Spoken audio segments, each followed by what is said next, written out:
I actually, over the weekend preparing for this interview, reread both of your books and found on page 103 that, William, you have words on luck. And you say, quote, "Our survival was substantially due to luck." And so, selfishly, since I spent essentially the last 9 years trying to locate this retrospective illusion of control and to make the case that we needed to be able to distinguish cases in which avoidance of unwanted nuclear explosion was due to control practices and therefore attributable to success of so-called nuclear deterrence, from cases in which those practices either were irrelevant or would not have been sufficient to avoid unwanted nuclear explosions. And then we should call those cases luck and not retrospectively overstate the benefits and successes of deterrence. I just wanted to hear whether that kind of a line of argument, whether that is meaningful to you, whether that changes anything, whether, or you're like, oh yeah, I'm glad that exists, but that doesn't change anything. It's very, very important work, Benoît. I'm so glad you're doing it. I wish your book is going to be available in English, right, and be accessible to more people than it currently is. I absolutely think we are so complacent about nuclear weapons. And I'll talk about this when we talk about teaching more. My students really do not worry about nuclear weapons on a day-to-day basis at all. So something has changed from the 1970s, right? When there were 1970s and 1980s to now, where people don't worry about nuclear weapons. I mean, to me, it's remarkable that those of us who live in nuclear weapon states sleep well at night at all. Well, I don't sleep much, but that's my own pathological problems. But that any of us sleep well at night, given what we know is possible, right? For those of us who study nuclear weapons. And you know this already, Benoît.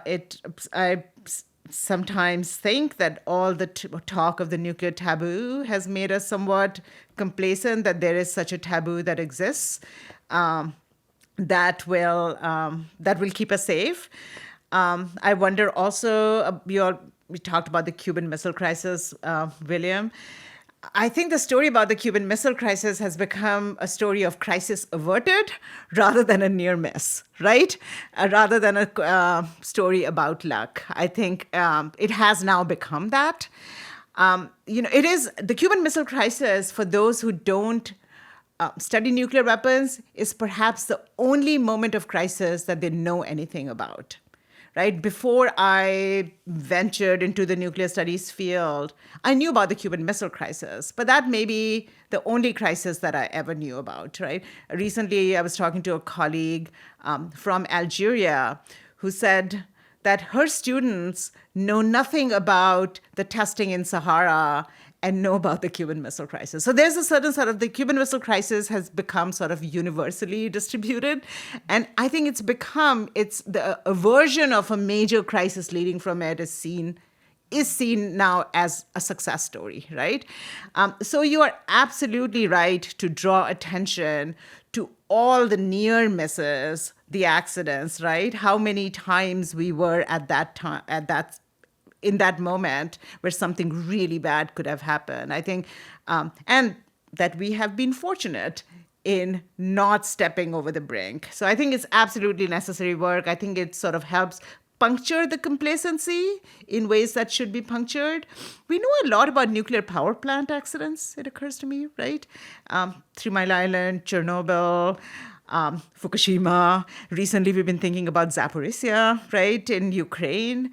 And there are a whole host of other ones, too. There are also nuclear power plant accidents we know very little about, right? Also, those are also near misses. But somehow, that does not carry over to weapons for some reason. So I'm with you. I take it seriously. I should have probably attended to it, right? Because it is another sort of sign of the ways we are complacent, or our cause of why we are complacent. and why we should worry more. Like Charles Perrow's theory of normal accidents, you probably know of it, right?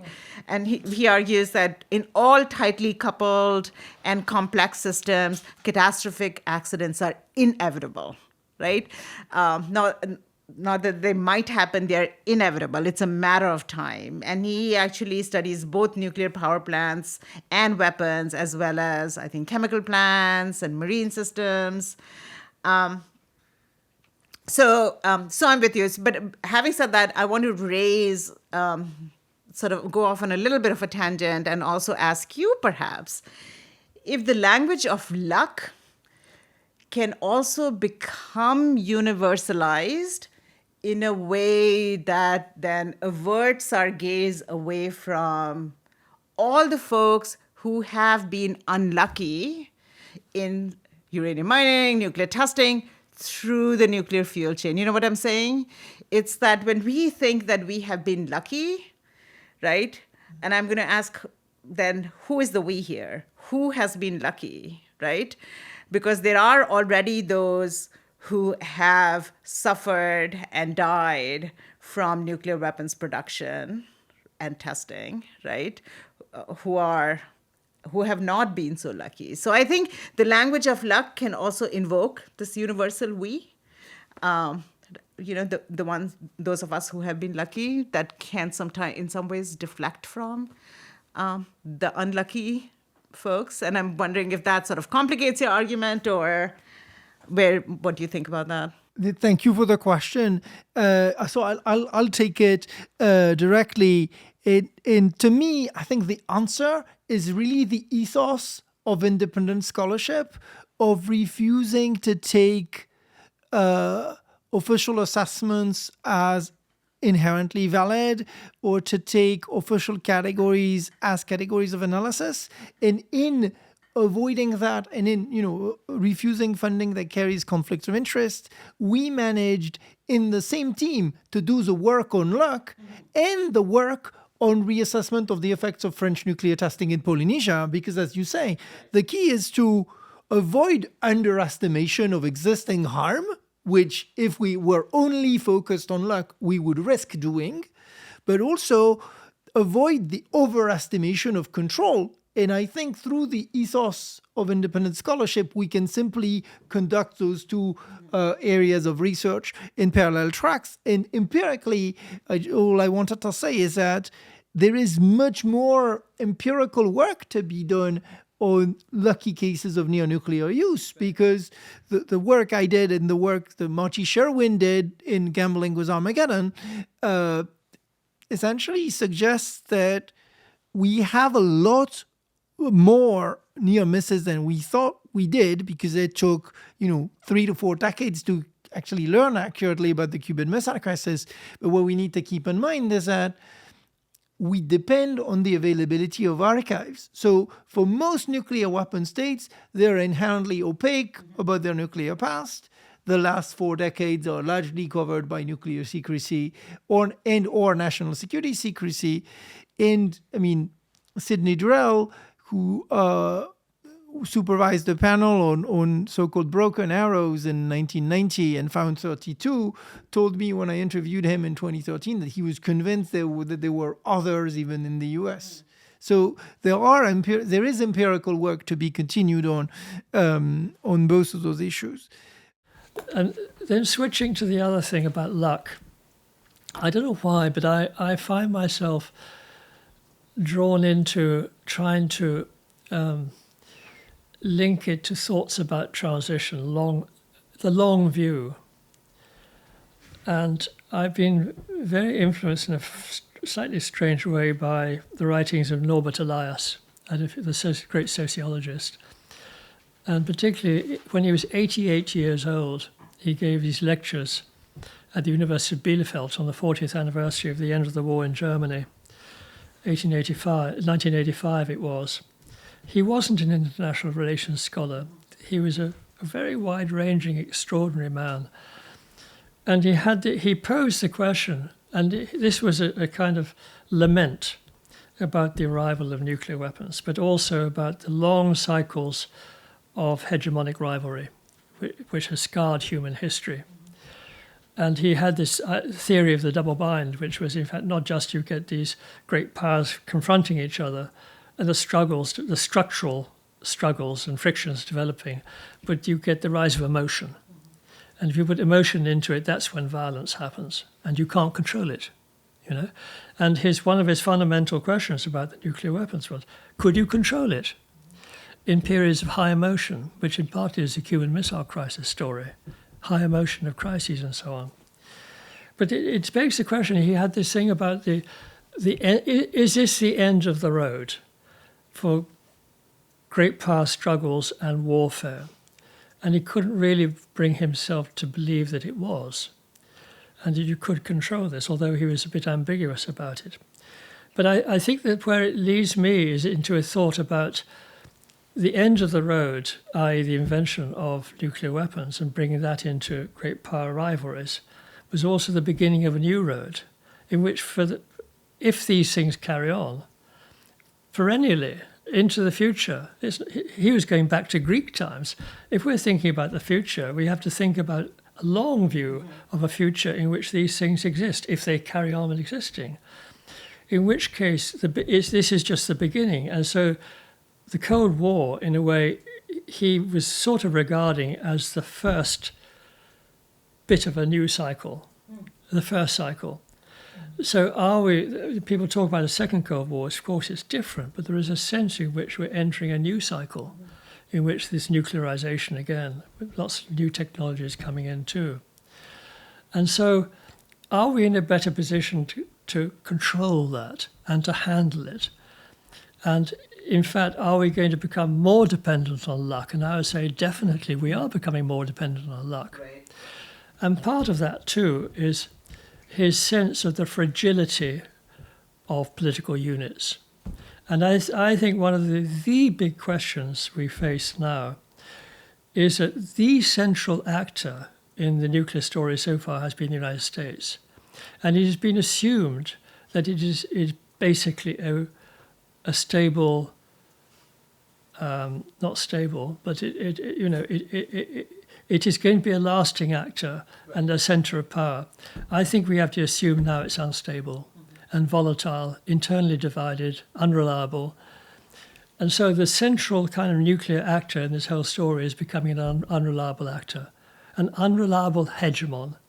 And everyone is kind of trying to wonder, what the hell does this mean? And I think it means an incredible amount, actually, because you could actually have a repeat of the Soviet story of this disintegration of a nuclear superpower, another disintegration, or you simply have, so we have to build into our thinking about the future the possibility that, in fact, the central actor is an unstable and unreliable actor.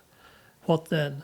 And this kind of thinking, I think, hasn't quite sort of seeped in, I don't think. And what does it mean for luck and risk and all the rest of it?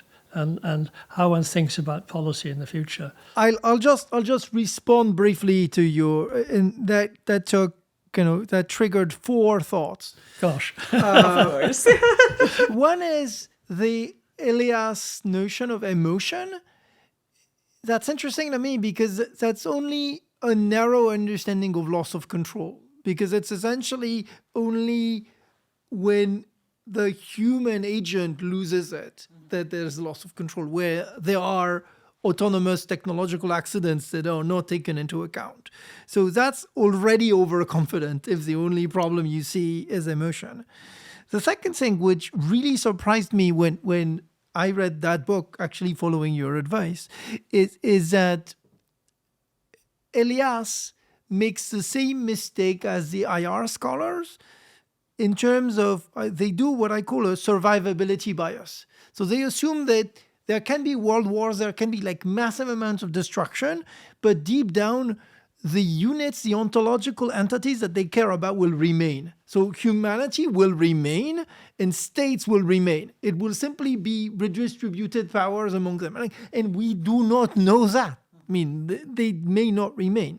The third thing is, which brings you back to what you said earlier, Shampa, is that one of the contributions that the team has made in Heba's work was crucial in this, is on the constitutive effect of imagined futures. That literally a lot of the IR scholarship treats the future as the outcome of the analysis of the trends from the past until today.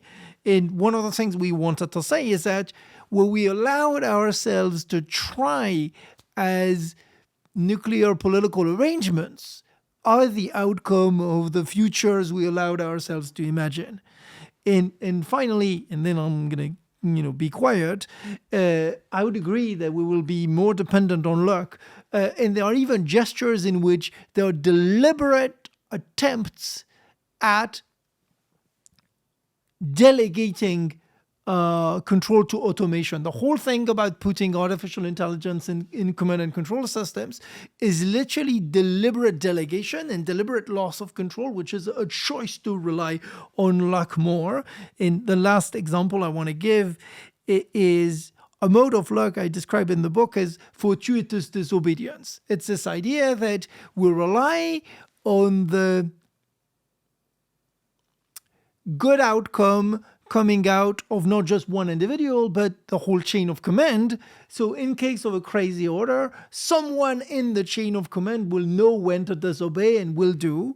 And so that's not just an intellectual exercise on my part. I thought it was. But then I found it in the words of the person in charge of the U.S. Arsenal in 2015 in his audition, General Kaler, in his audition before Congress, where he admitted that this is how he thought, that there was going to be someone down the chain of command that would know when to disobey. And a lot of the commentators on the war in Ukraine displayed exactly the same mode of thinking. So more reliance on luck. Thank you.